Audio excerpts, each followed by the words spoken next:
Let's take a look at the first few psukim of Perek Lamed Bet. Vayar ha'am ki voshesh Moshe laredet min hahar vayikahel ha'am ala haron vayomeru elav kum aselanu Elohim asher yelechu lefanenu ki zeh Moshe ha'ish asher ha'elanu me'eretz Mitzrayim lo yadanu mehayelo. So the people see, and even that's, I guess, a little bit of a question, Vayar, whether it only means seeing here, or whether it means they thought. Ki voshesh Moshe laredet minahar. So here we have an unusual word, the word voshesh. What's the meaning of voshesh? So this is actually a little bit of a dispute between the Mefarshim. So first of all, the word only appears in one other place in all of Tanakh. Anyone know offhand where else the word appears? Good. So we have some Tanakh champions here.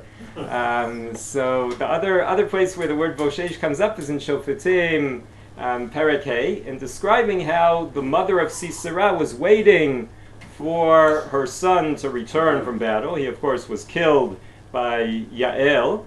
And ki voshesh richbo lavo. So if we click on the word voshesh, and one of the most important tools of any parshan is basically a concordance. So some people have it in their heads.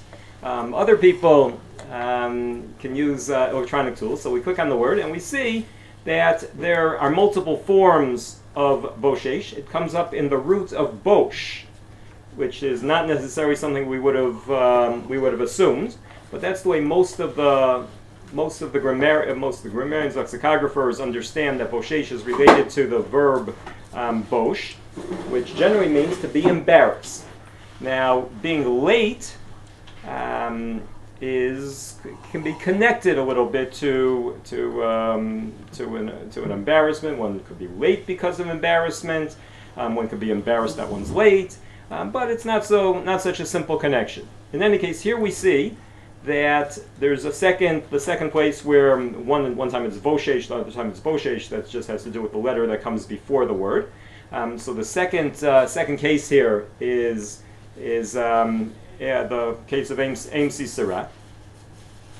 And from the context, since Aim Sisera is waiting, Madua Boshesh Richbo Lavo, so it sounds like it has to do with Ichur, with being late. And if we say that Boshesh means to be late, so if we go back to our pasuk here, so what does it mean that Moshe was late in coming down from Har Sinai? So those of us who grew up reading the psukim with Rashi, so if we'll take a look at Rashi on the spot here, Ki voshesh Moshe boshesh ketargumo lishon ichur. So Rashi is also bothered by how do we get a source for what the word means? So what does he do? Rashi frequently in these types of cases appeals to the Targum, learns from Onkelos, Lishon Ichur. So that's what Rashi says as far as his source for the meaning, and then he brings the proof text. V'chein boshesh richbo, the pasuk in Shoftim that we just saw of Aim Sisera be'ad ha'eshnav madua boshesh richbo lavo. But now Rashi has to explain why Moshe was late, how we know that Moshe was late, whether he was late. So where's there any indication? I mean, Moshe was up with HaKadosh Baruch Hu. What does it mean he was late? If I show up to a shir, I show up at 11 o'clock instead of 10:30, so I was supposed to come at 10:30. So if I show up at 11 o'clock, I'm late. But in the case of Moshe Rabbeinu, what does it mean that he was late? So Rashi fills this in with using a midrash. Rashi, of course, is always combining different sources to deal with multiple aspects of the issue. Kishe'ala Moshe lahar, Rashi at the end of the second line there. Kishe'ala Moshe lahar, amar lahem, l'sof 40 yom ani ba b'toch 6 sha'ot. So Rashi citing Chazal here. explains that Moshe told them in advance that at the end of 40 days, he's going up the mountain for 40 days, he'll be on Har Sinai for 40 days, and I'll see you in 40 days. Kisvurinhein, and then we're not going to read the whole Rashi here, but there was a mix-up in exactly when the exact time that Moshe was coming back, and then the Satan got involved and showed them that Moshe and showed Bnei Yisrael an image of Moshe being dead, and that's why the people thought that Moshe was late. That's, I think, the way I grew up understanding, this pasuk, at least when I was younger. But not everyone agrees with this Rashi, and we're going to turn to a passage in the Perush of Rabbi. Now, Rabbi is living a couple hundred years after Rashi. He's living at the end of born at the end of the 13th century, and active in the first half of the 14th century. He dies so his dates are about 1288 to 1344. And he's living in Provence, in southern France. And Ralbag wrote a commentary on most of Tanakh. It was a very popular commentary in medieval times, less popular so in our day. And it's only recently that it's come back into some popularity due to two nice editions. One of which is the Malei Adumim edition, which, due to their generosity, is also found on Ala Torah. So we're going to go down to Ralbag, and we're going to see that in this menu here, this drop-down menu, we're going to see that there's three different Ralbag options. Because Ralbag basically wrote a tripartite commentary. In some cases it was a two-part commentary, in some cases a three-part commentary. And Ralbag is not the only one who did this, but there's only a minority of Mefarshim who split their commentary to different parts. There was a Beyur HaMilim, a lexical part of the commentary, where they would go through all the difficult words in the Perek or in the Parashat. Then there is a Beyur HaParashat, which would be a more literary, which would deal with some of the more broader issues. And what's unique about Ralbag is that he had a third part to his commentary called the Toalot. Ralbag's Toalot were basically the lessons that one could learn from each of the parashat. Sometimes halachic lessons, sometimes philosophical lessons, sometimes lessons how to conduct ourselves in our midot, in our daily lives. So Ralbag here, we're going to look at Ralbag's Beyur HaParashat, where he deals with some of the bigger issues in this parashat, and we're going to look at the highlighted section here. Ralbag writes, Ve'achshav, Ki achar sheba Moshe b'tol Anan, ve'amad sham shnei yamim o shelosha, pachad ha'am sheyiyeh Moshe met, uvikshu me'aharon ma shebikshu, ki lo haya yadua lahem sheya'amod sham 40 yom. So Ralbag says something very interesting. He says, after Moshe went up to Har Sinai, the people started getting concerned already. Didn't take them till day 40. They started getting concerned already on day 2 or day 3, or after day 2 or after day 3. They said, how long can a person last on the mountain without any, he didn't take a whole catering crew with him, without any food, without any supplies. How could it be? So pachad ha'am sheyeh Moshe met. So the people already began to fear that Moshe had died. And lo haya yadua lahem sheya'amod sham 40 yom. The people didn't know that Moshe was going to be up on the mountain for 40 days.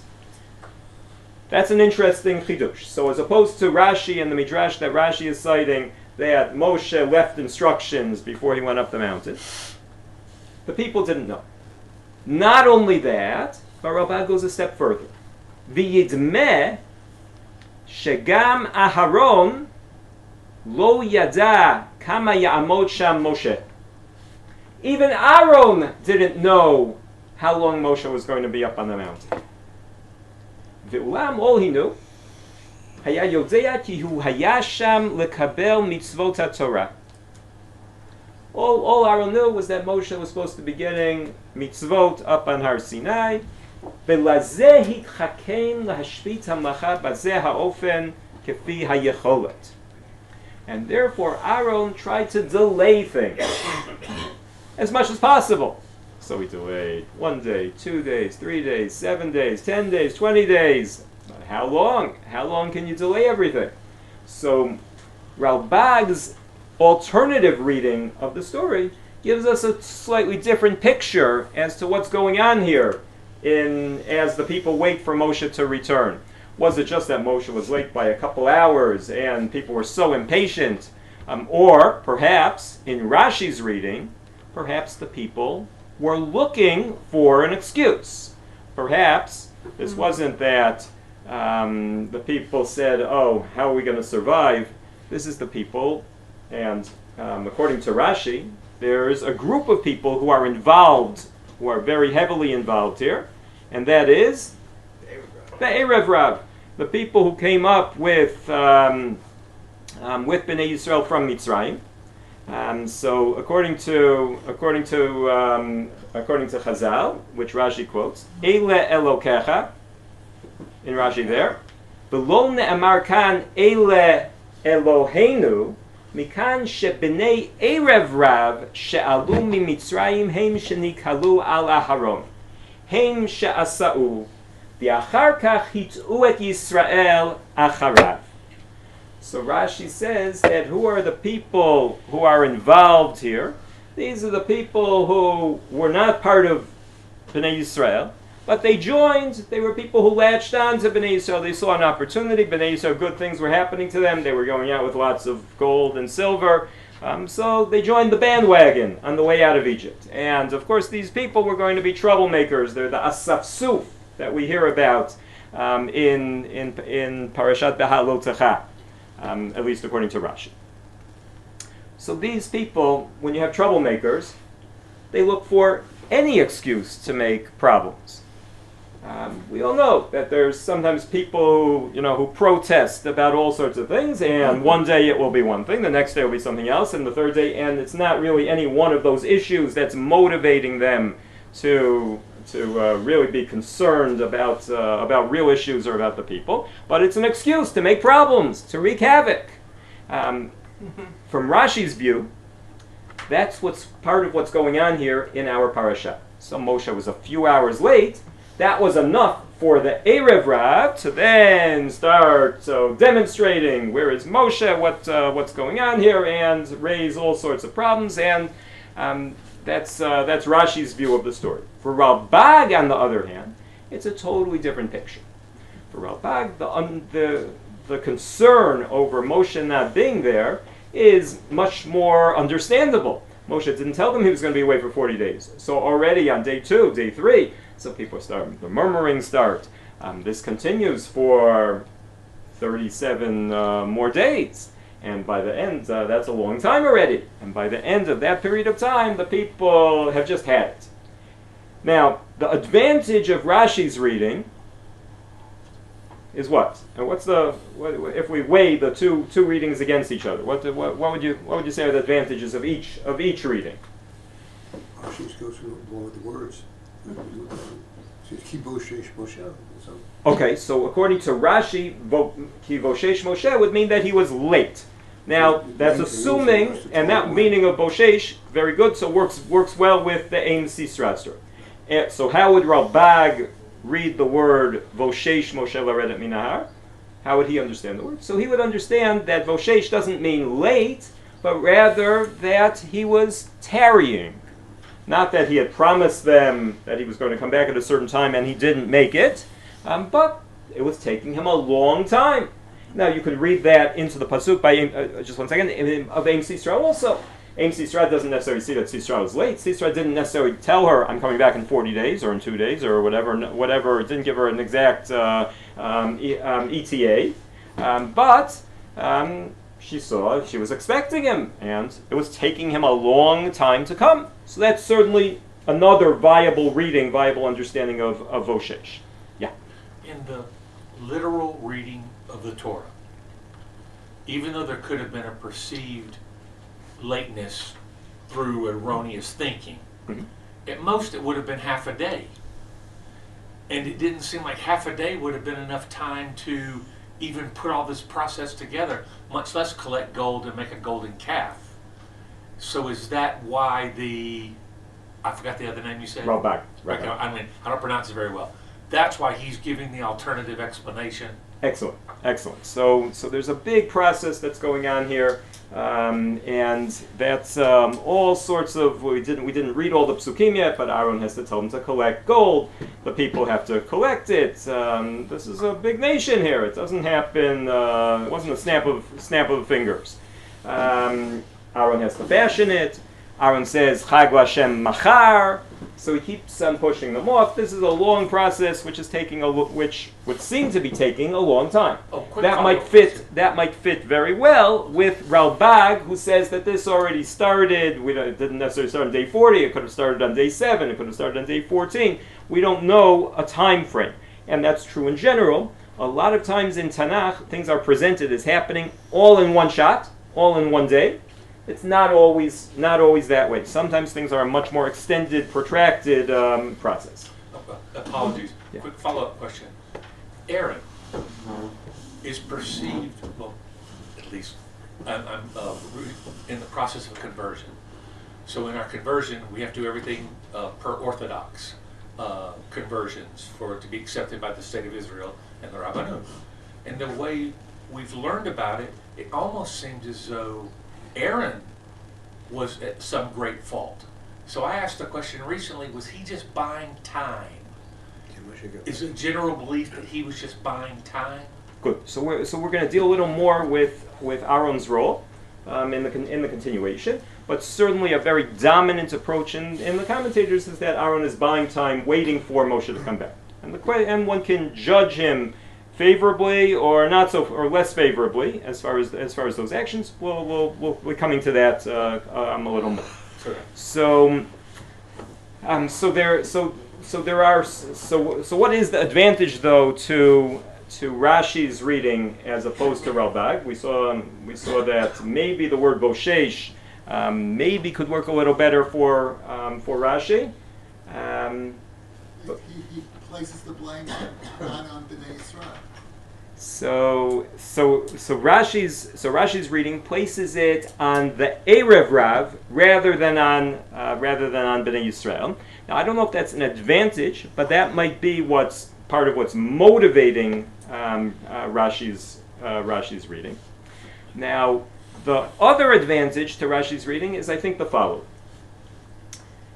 Moshe Rabbeinu comes down at about the same time that these activities are happening. Right? Moshe Rabbeinu comes down in time to see them dancing around the Egel which had just been made.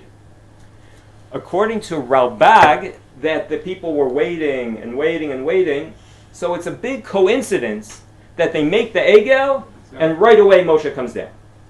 The advantage to Rashi's reading is that we can understand why all that happened in close proximity to each other. The people lost patience. Because they had been, it's true they had been waiting 40 days and they knew they were supposed to wait for 40 days, but when it didn't happen, when Moshe didn't come, so then right away they said, let's make an Egel, and Moshe was only a few hours late, so therefore he arrived right after they had made the Egel.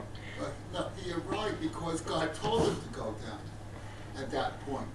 Okay, so that's That had they not made the Egel, he might very good. have been a while longer. Very good. So that's a very interesting question. According to Rashi, the way Rashi formulated, so Moshe told them in advance, with Sof Arba'im Yom Ani Ba. Right? That's what we saw earlier. With Sof Arba'im Yom Ani Ba. So Rashi doesn't read like you. Right? According to that line in Rashi, he was going to come anyway, any which way after 40 days. But what you're correct about is that from the psukim, it's not totally clear that Moshe was definitely going to come after 40 days. It could be that Hashem told him, "There's an emergency. We have to stop our chavruta here. No more time for learning." So that's a possibility. The reason why what motivates Rashi to take that approach is that already in Parashat Mishpatim it says, Vahi Sham Arba'im Yom V'Arba'im Laila. I'm misquoting the pasuk. 1 second. Vahi Moshe Bahar Arba'im Yom V'Arba'im Laila. Those are the last words of Parashat Mishpatim. Now, those words don't necessarily tell us that it was preordained that Moshe would be on the Har for 40 days, but they bias the reader into assuming that since that pasuk we already had 3 parshiot ago, we know that Moshe was going to be there for 40 days, so that it was well known to everybody. And that's another part of Rashi's reading. Rashi has what could be described as the omniscient reader approach or syndrome. The omniscient reader knows everything that happens in ultimately, and certainly knows what we've already read in previous parashat. So since at the end of Parashat Mishpatim it already told us that Moshe was on the Har for 40 days and 40 nights, so we all know that already. So we assume that if we know it, so then the people know it. Ralbag and other Pshat Mefarshim sometimes challenge those assumptions. Does everything the reader know? Did the people know? And one can challenge that on 2 levels. Did the entire nation know it? And did Aaron know that? And Ralbag argued on both of those points. All of this is a sort of a way of getting into the story and understanding that there's some complexities here. There are some things that aren't so clear, assumptions that we might have made that based on learning Chumash with Rashi, based on knowledge of the psukim that come earlier, that aren't necessarily agreed upon and aren't necessarily true, or at least that there can be alternative views. That's all as far as the word Ki Voshesh Moshe Laredet Minahar. But now we get to the bigger issue in this pasuk. The pasuk continues, Vayomeru elav, Kum aseilanu Elohim asher yelechu lefanenu.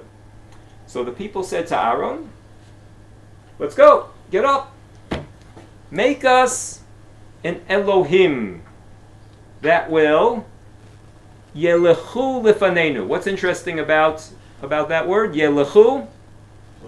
Plural. One might have thought, as that the pasuk could have said, "Aseilanu Elohim asher yelech lefanenu." Sing.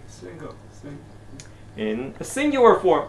Instead, we have asher yelechu that will go forth in front of us but the plural form. Rashi commenting on Aseilanu Elohim asher yelechu lefanenu. Rashi writes, Elohot Harbe Ivulahem. So Rashi picks up on this plural and explains that they wanted multiple gods. Now this is Rashi pretty much consistent with his approach of viewing at least the people who are involved at this stage, the Erev Rav according to Rashi, as having very negative, in a very negative light. This Erev Rav, it's not just that Moshe didn't come and it's a legitimate complaint. If it was just legitimate, then what would they have done? They would have said, we need one God. They didn't want only one God. Elohot Harbe. They wanted many gods. This is paganism. This is polytheism. That's Rashi's view of these words. Rashi's view is challenged by slightly later Northern French Parshanim. And we're going to see a school of them right now. We're going to see 3 different Parshanim.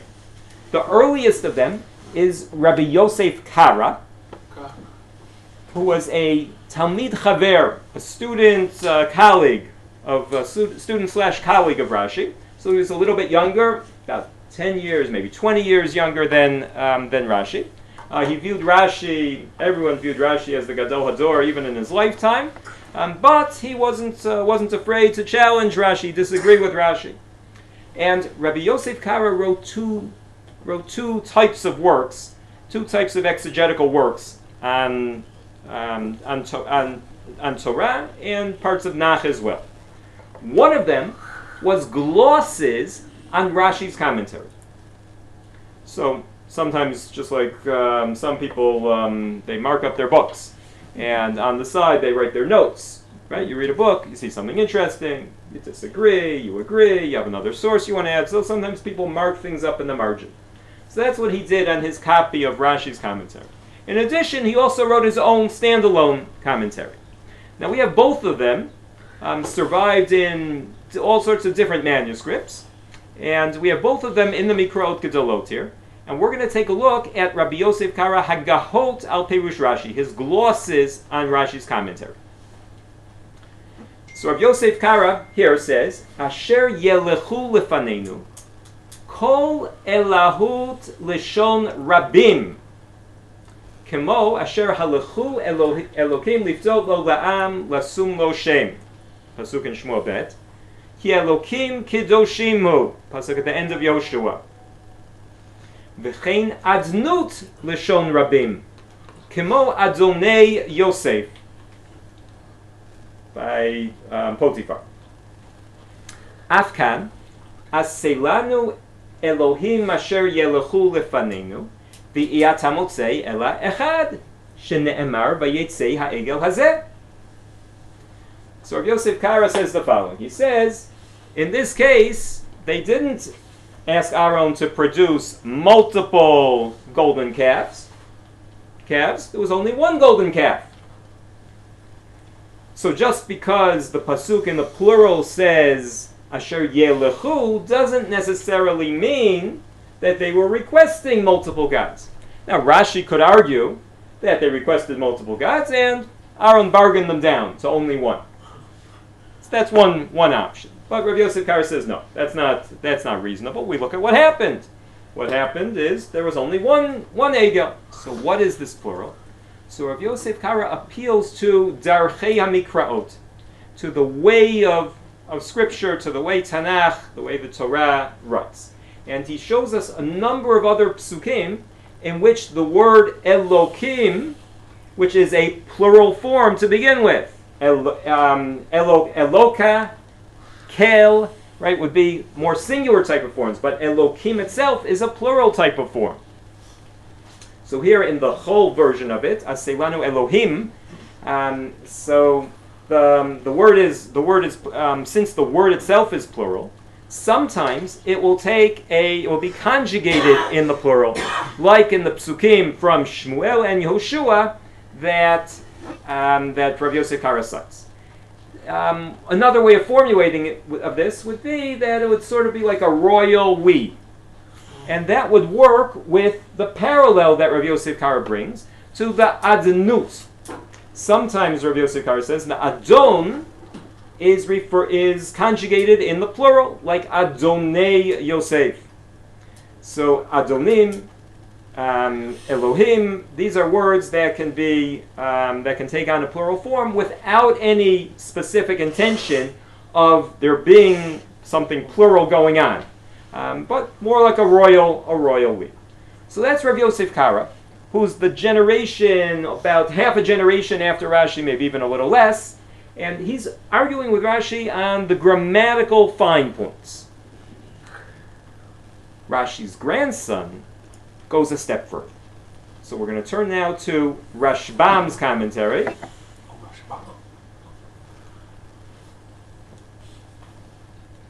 And so Rashbam is Rashi's grandson? yeah, Rashbam is Rashi's grandson. In the gravesite I visited in Tzfat. Okay, just one second. We need to say that. Yosef Kara? Okay, so Rabbi Yosef Kara is not Rabbi Yosef Kara. Those are two totally different people, Sorry. few centuries apart. Okay. Okay, so Rashbam on this pasuk of Asher Yelechu Lefanenu writes Ke'ein Trafim Ha'asuyim B'machshifut Sheyagidu Tzorcheihem. Rashbam here is a little cryptic as to his intention. We're going to see it more clearly in a few lines later. But already here we can see the roots of Rashbam's approach. Rashbam says that what are the people asking Aaron to make? They want him to make trafim. They wanted to make different types of objects used for divination. Ha'asuyim b'machshefut, sheyagidu tzorcheihem. What does sheyagidu tzorcheihem mean? The people want some sort of divination object that will tell them what to do, tell them what their needs are. What's implicit, what's sometimes more important than what the Parshat actually says is what he doesn't say. What is Rashbam not saying that we would have assumed and understood from Rashi? That what function is the egel, or what the people are asking Aaron to make, what function is it supposed to serve, and what is it not supposed to serve? It's not a god. It's not God. It's not one God, and it's not gods. And this might account for the plural. Trafim, hasuyim b'machshefut. Maybe they wanted all sorts of divination objects. It's not a replacement God, according to Rashbam, but rather, in addition, it's not that the people didn't believe in HaKadosh Baruch Hu anymore. It's not that the people, after Yetziat Mitzrayim and Nisa Yamsuf and the Man and the Slav and all the miracles that Hashem had performed, that suddenly they didn't believe in HaKadosh Baruch Hu anymore. But they were missing Moshe. They needed somebody to give them instructions, what to do. And what's only implicit in Rashbam and Pasuk Aleph, a few lines later, becomes explicit. Eile Elohecha Yisrael asher ha'elucha, v'chi shotim hayu, shelo hayu yodim she'egel zeh shenotzar hayom lo ha'elam mimitzrayim, ela kol ovdei avodah zarah, yodim she'elokeinu shebashamayim bara et ha'olam. So Rashbam says, were these people fools that they thought that this golden calf that they created, that was what had taken them out of Mitzrayim when it wasn't even in existence when they went out of Mitzrayim? But no, Rashbam says all of the Avodah Zarah, and who does he have in mind here? Presumably his neighbors, who were, Rashbam was living in northern France, his neighbors were all Christians. So the Christians, he's saying, even the Christians also, they don't think that their statues are actual gods that created the world. But ach bazeh hayu toim she'atrafim yesh bahem ruach tumah kemo haneviim sheyesh bahem ruach hakodesh usvurim she'haegel shehaya medaber beruach hatumah ki'ilu haya medaber beruach hakodesh shel malach. Rashbam believed in mystical powers.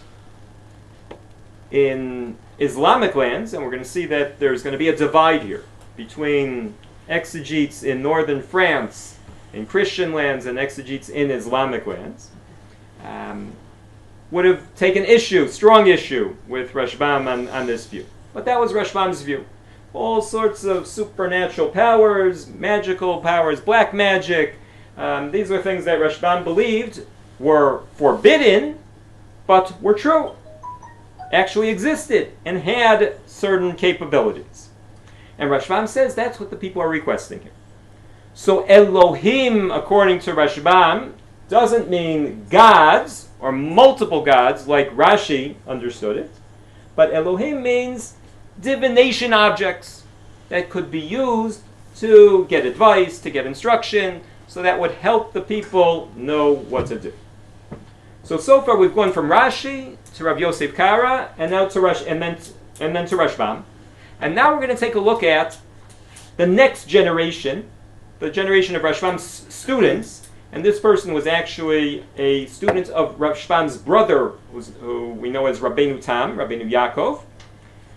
So Rashbam's brother Rabbeinu Tam had a student, had many students. One of them, his name was Rabbi Yosef Bechor Shur. And Rabbi Yosef Bechor Shur also wrote a Perush on Torah, and we're going to take a look at a passage from his Perush right now. And we're going to see this process going to its ultimate conclusion. Aseilanu Elohim. What does Rabbi Yosef Bechor Shur write? Shofet v'dayan. manhig v'dabar kimo nitaticha Elohim lifaro uchemo ad ha'Elohim yavo devar shenehem. So Rashi understood Elohim, kipshuto, gods. Rabbi Yosef Kara also agreed with Rashi as far as that. The only thing he disagreed on was on the singular and plural issue. Rashbam took issue and already changed the meaning, said that the meaning of Elohim is divination objects. Rabbi Yosef B'Choshor now goes one further step, and this is a very, very big step. And he says that the word Elohim in Torah and in Tanakh sometimes means judges, leaders, all sorts of important people, and that's the connection to the use of the word for both important people, judges, leaders, and God. They're people in position of authority. They're people who might the leaders who might represent God. So sometimes, Rabbi Yosef B'Choshor says, we know we have psukim, he cites some of them. Nitaticha re'ei nitaticha Elohim lefaro. Hashem says to Moshe, I've made you into an Elohim for Paro. So what does it mean that I made you into an Elohim for Paro? It doesn't mean I made you into his God. Hashem's not telling Moshe I'm making you into a God. He means I'm making you into a leader of Paro, into a person who is going to advise Paro, a person who is going to communicate against Paro, some sort of leader, judge, maybe somebody who is judging Paro. Hashem is giving Moshe some divine power, some divine authority, even though he's not making him into a god. And sometimes our Batei Din are described in the Torah as V'nikrav Bal Habayit El Ha-Elohim. Ad Ha-Elohim Yavo Dvar Shneim, and that same, both of those psukim in the same Parashat, Parashat Mishpatim. So Rav Yosef B'Choshor says that we have a totally different understanding of the story. The people aren't requesting a god here. The people are requesting what they're missing. They're missing a leader. And this makes tremendous sense. Right? Moshe is the one who's gone. HaKadosh Baruch Hu didn't change. HaKadosh Baruch Hu, nothing has happened over the 40 days as far as HaKadosh Baruch Hu. What changed was that Moshe is no longer with them. So the people want a replacement for Moshe. Rabbi Yosef B'Choshor continues. V'chas v'shalom lo nitkavnu la'avodah zarah. And chas v'shalom. Now, anytime a parshan uses language like chas v'shalom, then you know that there's something deep here, and frequently there's a deeper motivation going on here. We're going to talk about that motivation in a second. So we see that here. Unetinat hatam mochiach. And Rabbi Yosef B'Choshor says, if you want a proof, the continuation of the pasuk, Ki zeh Moshe ha'ish, asher ha'elanu me'eretz Mitzrayim, lo yadanu mehayelo. Because they explained why they want an Elohim. Now, if they wanted a god, well, Moshe wasn't a god. So they don't need they don't need a replacement for Moshe if what they're asking for is a god. There's nothing to do with replacing Moshe. If, though, they're asking for an alternative, a replacement leader, that makes a lot more sense in our pasuk. Aseilanu Elohim. Why? Ki zeh Moshe ha'ish. Moshe has disappeared, so now we need a replacement leader for Moshe. How will the Egel be a leader? Okay, so probably the way Rabbi Yosef B'Choshor would understand it is similar to Rashbam. Right, Rabbi Yosef B'Choshor, in that same milieu, believes in these divination powers. So the Egel is some sort of talisman, which is going to, which through whoever their people are that know how to, the necromancers that were part of the people, was going to give them instructions. So how do they say that there's a cake then?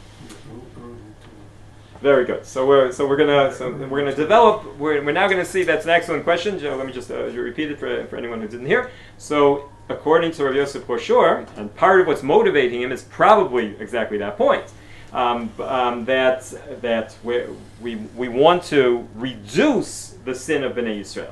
But if we say that all they wanted was a replacement for Moshe, that's a very legitimate complaint, a very legitimate concern. So then why does Hashem want to wipe out the entire nation? So we're going to see that. We're going to see in a second exactly how Rabbi Yosef Koshor deals with all that. But before that, we have another part of Rabbi Yosef Koshor's passage, and what Rabbi Yosef Koshor here helps us is to understand where Rashi is coming from. Meaning, so far we've won a little too much here, right? It makes perfect sense. Rabbi Yosef Koshor's understanding of the parasha, that the people want a replacement for Moshe, seems like the pretty obvious reading. So why does Rashi not take that reading? Why do we grow up, most of us at least, I assume, not taking that reading, but assuming that the people wanted to make a golden calf as an idolatrous object? So why do we take that approach? Okay. So there are multiple reasons. Reason number one is the question that you just raised, which Rabbi Yosef Koshor is going to deal with. But at the simple level, the people are being punished for having done something terrible, and this doesn't seem so terrible, what Rabbi Yosef Koshor has reduced it to. But in addition, there's a pasuk that Rabbi Yosef Koshor quotes, and before we see how he deals with it, we're going to click on that pasuk from Tehillim, Perek Kuf Vav. Tehillim Perek Kuf Vav is one of the prakim in Tehillim, one of the chapters there which describe all sorts of events in the Midbar, and there are a couple of chapters which describe all sorts of problems that Bnei Yisrael had in the Midbar.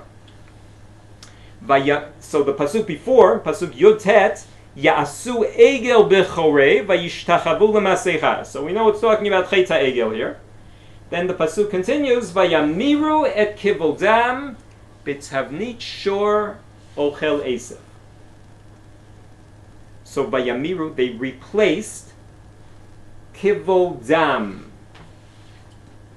their glory, with the image of a cow, a grass-eating cow. So obviously the Mishorer in Tehillim, the psalmist, is making fun of Bnei Yisrael, how they could have done something so ridiculous. In this pasuk, though, we probably get the sense that this is a pretty egregious sin. And the pasuk continues, pasuk Kaf Aleph. Shachechu Kel Moshiam Ose Gidolot B'Mitzrayim.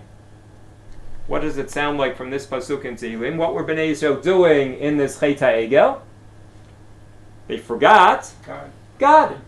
They were looking for a replacement for God, and that certainly supports Rashi's reading, Chazal's reading, the Midrashim's reading of the psukim. Yeah.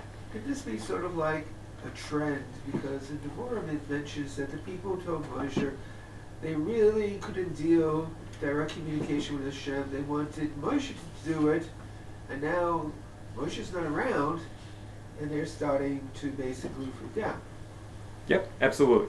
There's definitely all sorts of issues going on here. There's a context to these issues. The people have just come out of Mitzrayim. They're not a people who, in our day, we don't have Moshe Rabbeinu.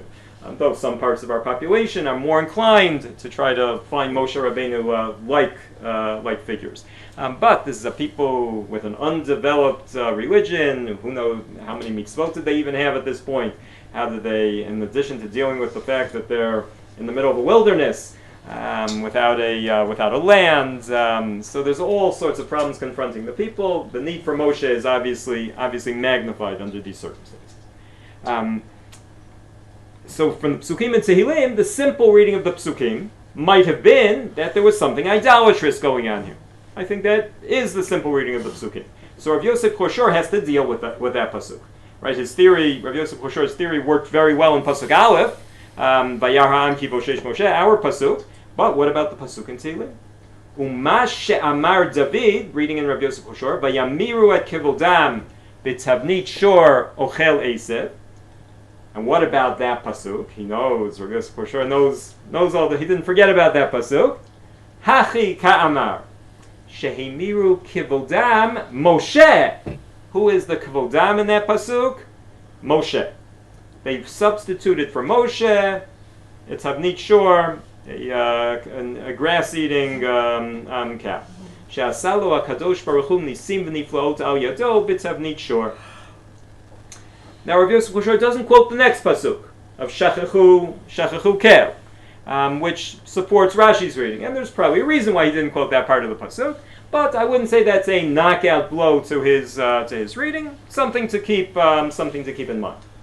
Now, in Rabbi Yosef Kushor's reading, so I think we have two questions that we want to ask. First, what is driving Rabbi Yosef Kushor to take his approach? And he uses strong language. Chas v'shalom, chas v'chalila. There's a concern here, and we see this trend in northern French parshanim already starting in by Rashbam, moving to Rabbi Yosef Kushor, that we're moving away from that approach that Bnei Yisrael are just the Chazal approach, that they're doing some form of idolatry here. So before we get back to Rabbi Yosef Kushor, we're going to go back to a passage in Rashbam. So Rashbam on pasuk Yud Tet, when Moshe breaks the luchot, Vayhi kasher karav el hamachaneh vayaret ha'egel umecholot vayicharaf Moshe vayashleich miyadav et haluchot vayishaber otam tachad hahar. Rashbam there says vayashleich miyado, even though we assume that what is vayashleich? Vayashleich is a hifil. So I think the way most of us envision what's going on here. Vayicharaf Moshe. Moshe is furious when he sees the egel, and he takes the luchot and he smashes them. And that's the way Rashi reads the pasuk. Why does Moshe smash the luchot? Smash the whole idea, because the people have just created an idol. The people have violated the whole covenant that they have with HaKadosh Baruch Hu.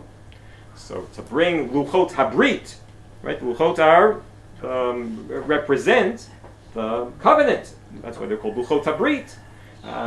So how am I going to bring this covenant to the people when the people have violated the essence of the entire covenant? That works fine for Rashi's reading of the Parashat. For Rashbam and Rabbi Yosef Kushor, the people aren't engaged in idolatry. Elohim for them is either, for Rabbi Yosef Kushor, totally secular, just a leader, no idolatry at all. Or for Rashbam, there's some necromancy going on, but not idolatry. What's necromancy? Black magic. So how will they read? How could Rashbam read this pasuk?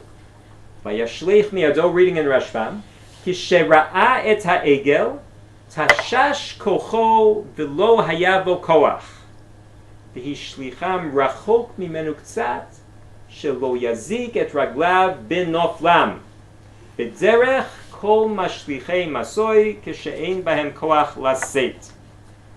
Sorry.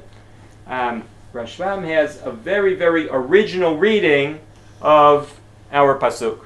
Rashbam says, Tashash kocho. He dropped it. He suddenly became weak. He couldn't believe what he was seeing. And Too much. he dropped them. He couldn't hold them.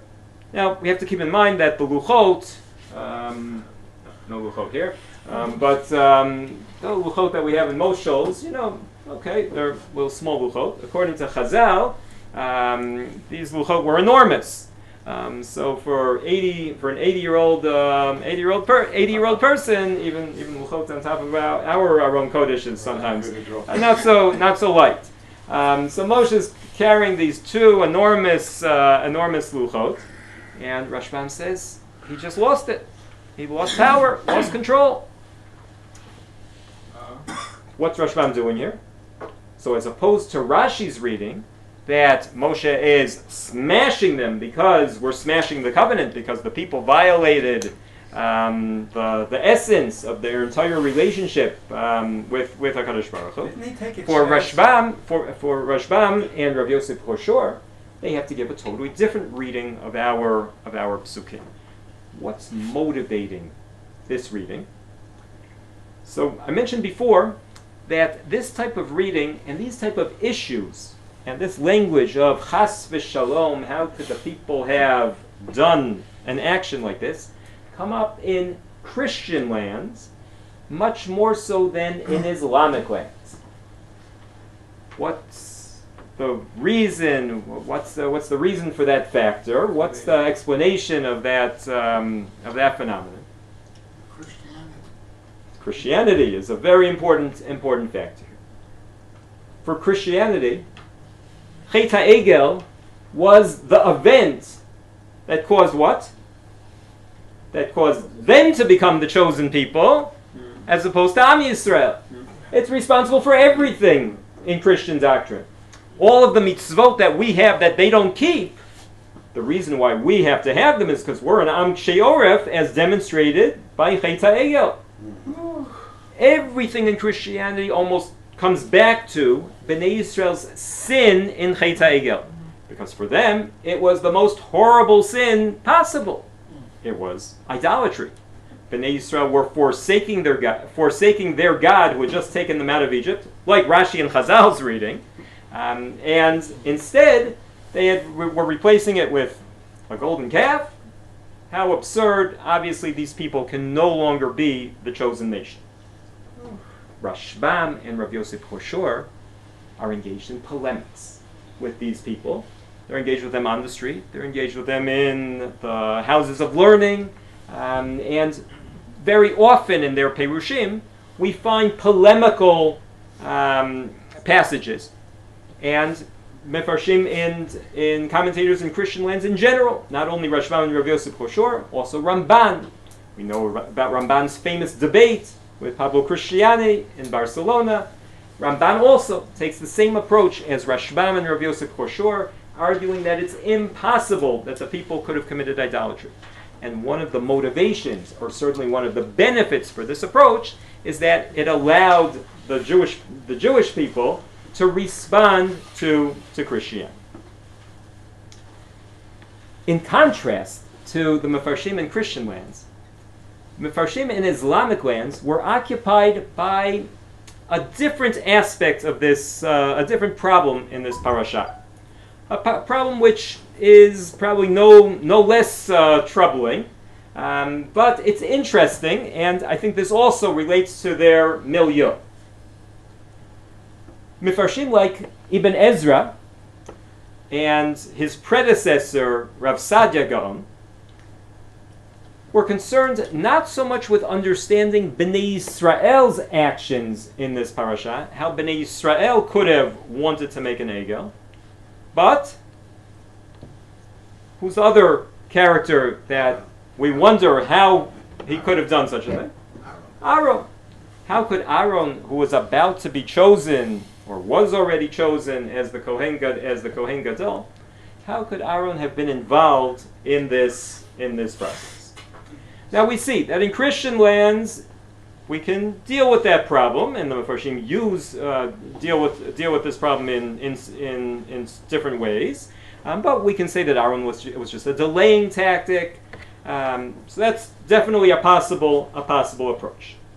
But I'd like to take a look at a passage from Rav Sadia Gaon, and this passage is not yet in our Mikraot Gedolot. Number of the commentaries of Rav Sadia have started to go in. This passage is under this translation. Rav Sadia wrote in Arabic. It's under copyright, so we haven't merited yet to be able to incorporate it. But this is it's worth looking at, even though it's not in the Mikraot Gedolot. It's such a fascinating passage. And what Rav Sadia writes here is he gives a few different possibilities as to that people have raised as to how to understand Aaron's role in Chet HaEgel. Rishon, everyone say, Rishon shebahem dima ki Aharon zeh einenu achi Moshe aval hu tzorev sheshmo Aharon.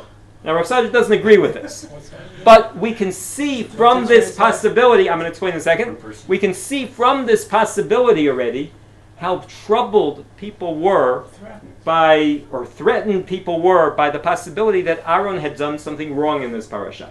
So one person went as far to suggest as that this Aaron was not Moshe's brother, it was a different Aaron.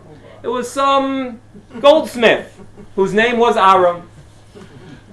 This is a very, very radical interpretation, and Rav Sadia rejects it. He says, Zelo yitachen, because from the context, this would be such a misleading parasha here. It would be a crazy possibility that it's a different Aaron, and the Torah didn't take care to inform us that this wasn't the Aaron that we've been hearing about until now. But Rav Sadia himself gives a totally different interpretation to Aaron's conduct, and it's fascinating as well. Radical and fascinating. And we'll start with the last line. Parashat zo doma leparashat Yehu shenithavein letaher et Yisrael min haBaal ki omro v'Yehu asa be'okva leman ha'avid et ovdei haBaal.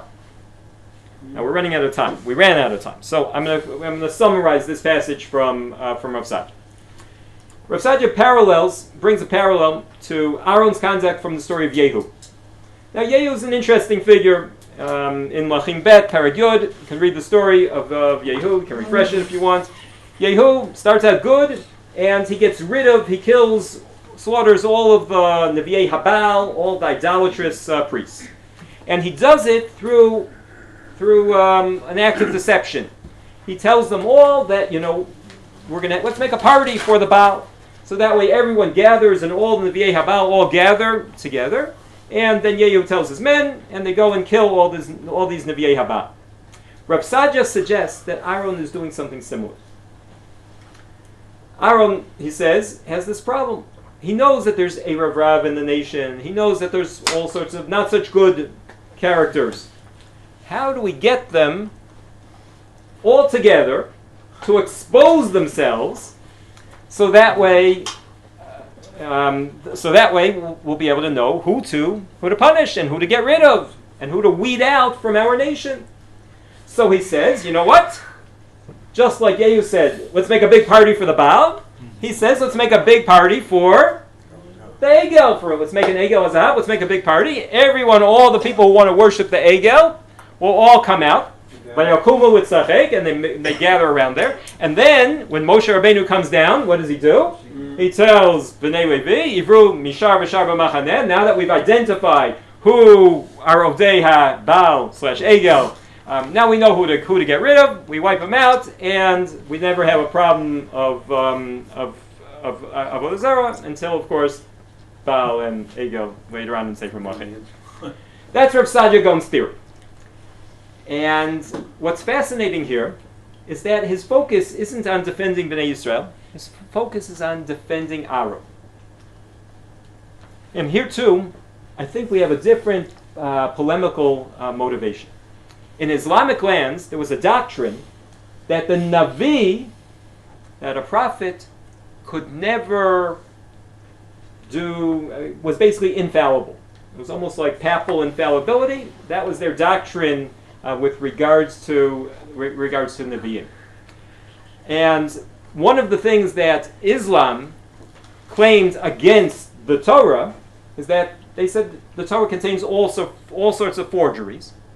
How do we know that the Torah contains forgeries? Because there's so many stories about leaders and prophets in the Torah sinning. And they said that's impossible. Now for us, it's unbelievable. The Torah presents people, even great people, as humans. For Islam, this didn't work. Rav Sadia is now caught, and other Mefarshim, Ibn Ezra, who have this environment which they now have to counter those claims. So Rav Sadia tries to show, and his approach isn't that, no, Judaism is different. His approach is to show that what we might have thought was a sin of Aaron was really a very clever action intended to expose all of the idolaters. We've only touched on some of the issues that differentiate Parshanim in Christian lands and Parshanim in Islamic lands. What we've seen here in the parasha, though, is that there's basically issues of understanding leaders, understanding the Jewish nation. There's probably a lot of complexity going on. There's probably many different factions, whether it's just the Erev Rav or whether it's even leaving aside the Erev Rav. Anytime we have two Jews, we have three opinions. And anytime we have millions of Jews, you can imagine how many different factions there were. We see this later on in the Midbar, in the story of Korach, where Korach is able to assemble a whole coalition of malcontents. People from Bnei Ruvain, people from Shevet Levi, people were upset about Aram, people from Datan Aviram were upset about that they were still in the Midbar. There's always things that one can complain about. And sometimes when there's one little straw that breaks the camel's back, one little extra trigger, so then it allows somebody or a group of people to assemble all those malcontents and to create problems, to create even bigger problems. These are lessons that we have to learn for our own day, to try to be able to focus on the positives. Leadership isn't perfect, nation isn't perfect, but if we're able to focus on the positive aspects, on improving things rather than throwing everything out, so then hopefully HaKadosh Baruch Hu will help us and we'll be zochim. What do you do with the pasuk right after Korach, when Korach and his people go down the big